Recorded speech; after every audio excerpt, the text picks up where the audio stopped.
이처럼 선택은 어떤 면에서는 단순하고 또 편리할 수도 있습니다.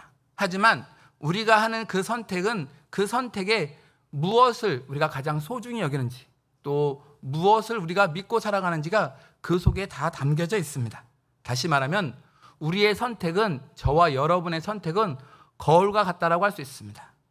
우리의 믿음과 가치관이 우리가 선택하는 그 선택 안에 고스란히 담겨져 있기 때문입니다. 오늘 본문 아니지만 그 앞에 12장 4절 말씀에 보면 이렇게 말씀합니다. 이 아브라함이 여호와의 말씀을 따라갔고 롯도 그와 함께 갔으며. 아브라함은 어떠한 사람인가? 아브라함은 철저하게 하나님의 말씀을 붙드는 사람이었습니다. 그의 전체 인생을 살펴보면 그의 인생의 중심에는 늘 하나님이 함께 하셨습니다. 저는 여러분의 삶이 여러분 자신이 아니라 하나님이 되시길 주님의 이름으로 축원드립니다. 여러분의 중심이 아니라 하나님이 여러분의 중심이 되셔서 살아가는 삶이 되시길 다시 한번 주님의 이름으로 축원드립니다. 그러나 롯은 어떨까요? 롯은 오늘 12장 4절에 보니까 이렇게 말씀합니다. 롯도 그와 함께 갔으며. 여기서 그가 누굴까요? 아브라함입니다. 아브라함은 앞서 말씀드렸듯이 하나님의 말씀에 붙들려 다녔지만 롯은 그렇지 않았던 거예요. 롯은 아브라함이 갈 때 가고 아브라함이 올 때 같이 따라왔던 그런 사람입니다. 다시 말해 롯은 하나님을 믿었지만 한편으로는 세상의 유익에도 그의 마음이 끌렸던 것을 알 수가 있습니다. 롯의 단점은 혼합된 신앙이었습니다. 믿음과 세상의 가치가 뒤섞인 그러한 신앙을 가진 사람이 바로 롯이었습니다. 어쩌면 이러한 모습이 저와 여러분의 모습일 수도 있습니다. 하나님을 열심히 섬기고 믿지만 때로는 당장 눈앞에 있는 이익을 볼 때마다, 유익과 편리함을 볼 때마다 마음이 흔들리게 되죠.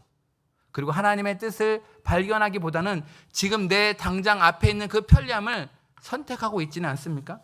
롯이 요단 지역을 선택한 기준이 무엇입니까? 바로 물의 넉넉함입니다. 요단 지역에 갔을 때 내가 어떻게 하나님과 동행하며 살까? 라기보다는 이 요단 지역을 통해 이 물이 넉넉하고 모든 것이 풍부한 이곳에서 내가 어떤 이익을 취할 수 있을까? 롯은 그것을 먼저 생각했던 것입니다. 다시 말하면 하나님이 계시지 않는 이익을 먼저 생각한 것입니다. 롯은 자기에게 더 큰 이익이 되는 방법을 찾았고 그 이익 앞에 조금도 주저하거나 망설임 없이 그 요단 지역을 택하였던 것입니다. 이 세상에 많은 사람들은 하나님 없는 풍요로움을 선택합니다. 그러나 어떤 관점에서 바라보고 어떤 관점에서 선택하냐에 따라서 일생의 그 성패가 달라지고 신앙의 성패가 달라지는 것입니다. 그런 점에서 저는 여러분의 그 눈이 세상이 아니라 영적인 눈이 되시길 주님의 이름으로 축원드립니다. 믿음의 눈으로 바라볼 수 있기를 주님의 이름으로 축원드립니다. 성경은 우리에게 분명히 말합니다. 세상은 더 많이 가진 것을 성공이라 말하지만 우리 하나님은 하나님께 모든 것을 맡기는 것을 믿음이라고 말씀하고 있습니다. 세상 사람은 눈에 보이는 풍요를 쫓아가지만 예수 믿는 사람, 믿음의 사람은 어떻습니까? 하나님이 주시는 그 약속을 붙잡고 걸어갑니다. 세상은 자기 권리를 주장하라고 이야기합니다. 하지만 믿음의 사람은 어떻습니까? 양보함으로 비워지는 그것들을 하나님의 손길이 어떻게 채우시는지를 믿음으로 바라보라고 말씀하고 있습니다. 하나님은 우리에게 약속만 주시는 분이 아니십니다. 내가 약속이니까 네가 알아서 해 라고 하지 않습니다. 하나님의 약속은 결코 인간인 내가 이루는 것이 아닙니다. 하나님의 약속은 그것을 주시는 하나님께서 하나님의 능력으로 이루시고 성취하시는 분이십니다. 아브라함이 이 땅을 선택한 그 기준이 무엇입니까? 그의 이익이었습니까? 결코 그렇지 않습니다. 아브라함은 땅을 선택할 때 땅의 이익보다 바로 하나님을 향한 그의 믿음을 본 것이죠. 결국 믿음의 선택은 인간의 어떤 능력이나 계산에 의한 것이 아닙니다.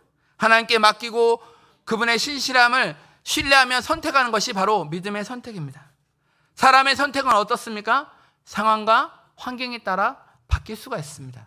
하지만 우리 하나님의 약속은 어떻습니까? 세월이 흐르고 변하고 변한다 할지라도 결코 하나님의 약속은 변하지 않습니다.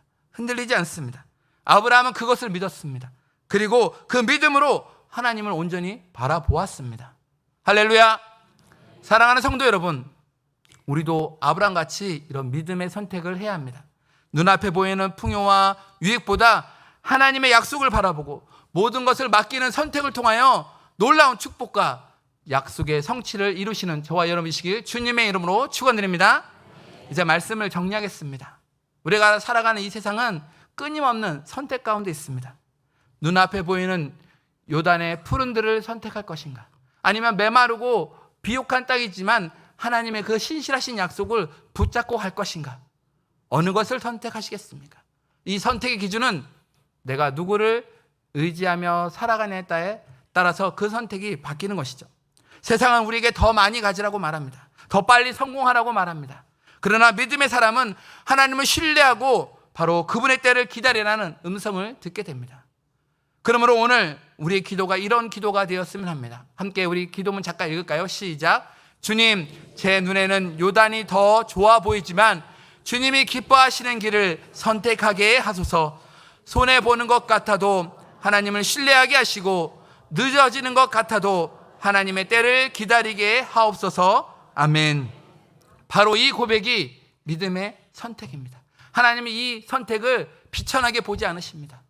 그냥 하찮게 여기지 않으십니다. 아브라함처럼 우리에게 놀라운 약속과 축복으로 채워주시는 분이신 줄 믿으시는 저와 여러분 되시길 주님의 이름으로 간절히 축원합니다.